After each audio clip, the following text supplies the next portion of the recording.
Olá, pessoal do canal Com Que. Antes de tudo, vou te pedir para você que não é inscrito para se inscrever no canal para ajudar o canal a crescer. Eu quero comemorar antes mesmo de fazer 15 mil inscritos. Por isso, eu estou deixando aqui um audiobook do meu livro preferido. E por isso, pessoal, eu vou te pedir para ouvir com o coração. Não se preocupe com a voz nem com os erros, mas com o conteúdo desse livro. Porque o Pequeno Príncipe diz assim: só se vê bem com o coração. O essencial é o invisível.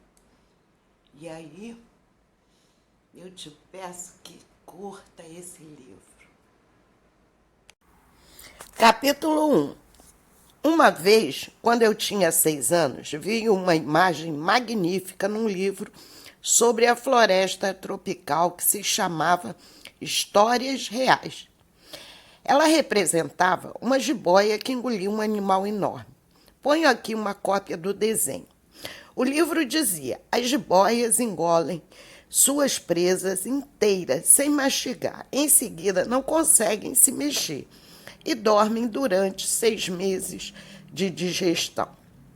Desde então, eu refleti muito sobre as aventuras da selva e, de minha parte, consegui, com um lápis de cor, traçar meu primeiro desenho. Meu desenho número 1, ele era assim. Eu mostrava minha obra-prima para as pessoas grandes e perguntava se o meu desenho dava medo.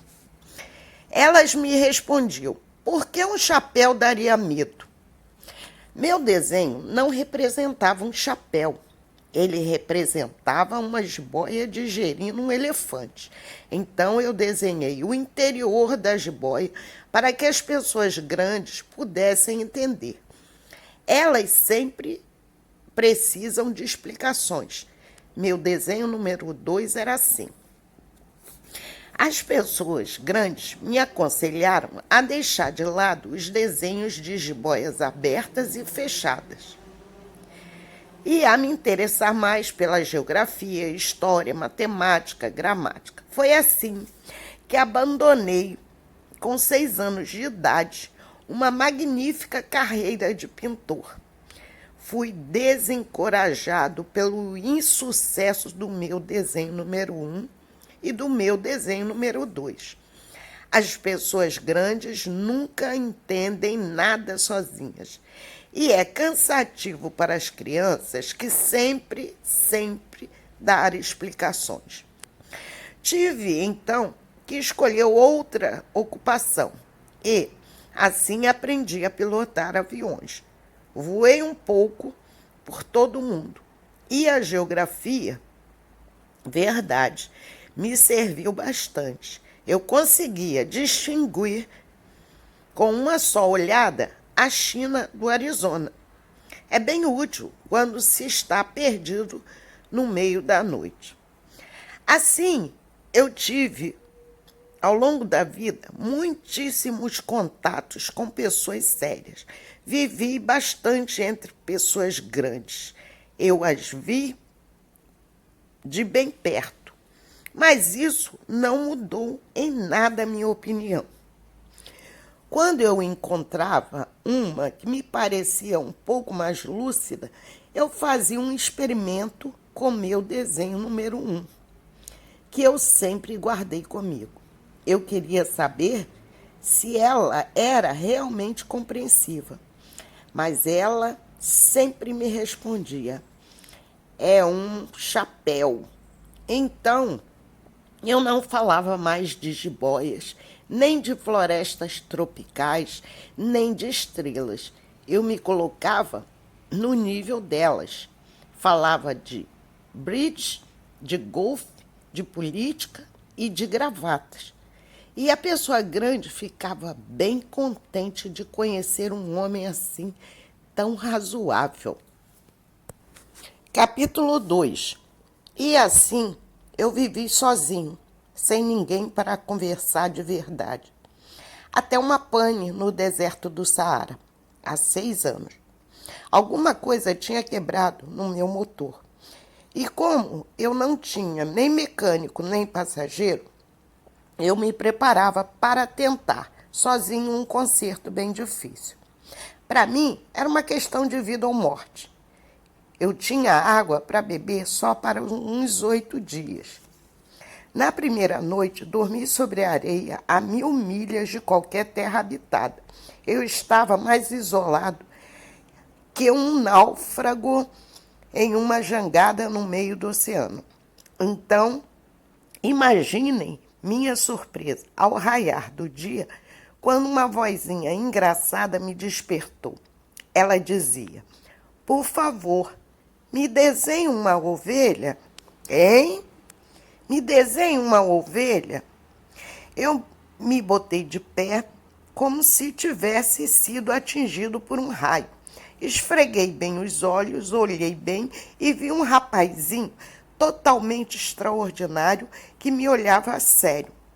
Esse é o melhor retrato que consegui fazer dele mais tarde. Mas o meu desenho é, na verdade, bem menos deslumbrante do que o modelo. Não é minha culpa. Eu tinha sido desencorajado em minha carreira de pintor pelas pessoas grandes aos 6 anos e não aprendi a desenhar nada, exceto jiboias fechadas e jiboias abertas. Eu olhava, então, para essa aparição com os olhos arregalados de admiração. Não se esqueça que eu estava a 1000 milhas de distância de qualquer região habitada. Mas o meu rapazinho não parecia nem perdido, nem morto de cansado, nem morto de fome, nem morto de sede, nem morto de medo. Ele não tinha em nada a aparência de uma criança perdida no meio do deserto, a 1000 milhas de qualquer região habitada. Quando consegui, enfim, falar, eu lhe disse: "Mas o que é que você está fazendo aí?" E ele me repetiu bem devagar, como se fosse uma coisa bem séria: "Por favor, me desenhe uma ovelha." Quando o mistério é muito impressionante, não se ousa desobedecer. Por absurdo que me pareça, a 1000 milhas de todas as regiões habitadas e com a vida em risco, tirei do meu bolso uma folha de papel e uma caneta. Aí lembrei que eu tinha estudado geografia, história, matemática e gramática e disse ao garotinho, com um pouco de mau humor, que eu não sabia desenhar. Ele me respondeu: "Não tem problema, me desenhe uma ovelha." Como eu nunca tinha desenhado uma ovelha, refiz para ele um dos meus 2 únicos desenhos que eu conseguia fazer, o da jiboia fechada, e fiquei aturdido ao ouvir o rapazinho me responder: Não, eu não quero um elefante dentro de uma jiboia. A jiboia é muito perigosa e o elefante é muito volumoso. Onde eu moro, tudo é pequeno. Eu preciso de uma ovelha. Me desenhe uma ovelha." Então eu desenhei. Ele olhou com atenção e então: "Não, essa aí está muito doente, faz uma outra." E eu desenhei. Meu amigo sorriu gentilmente com indulgência: "Veja bem, isso aí não é uma ovelha, é um carneiro, ele tem chifre." Eu refiz então meu desenho mais uma vez, mas ele foi recusado como os anteriores. "Essa aí está muito velha, eu quero uma ovelha que viva bastante."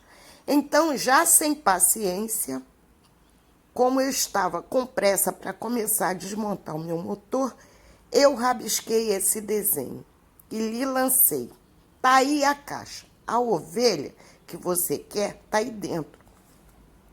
No entanto, Qual não foi minha surpresa ao ver se iluminar o rosto do meu jovem juiz. É bem assim que eu queria. Você acha que essa ovelha precisa de muito capim? Por quê? Porque lá onde eu moro é tudo pequeno. Ah, com certeza vai bastar. Eu lhe dei uma ovelha bem pequena. Ele inclinou a cabeça sobre o desenho. Não é tão pequena assim. Olha, ela pegou no sono. E foi assim que eu conheci o Pequeno Príncipe. Se inscreva e deixe o seu gostei.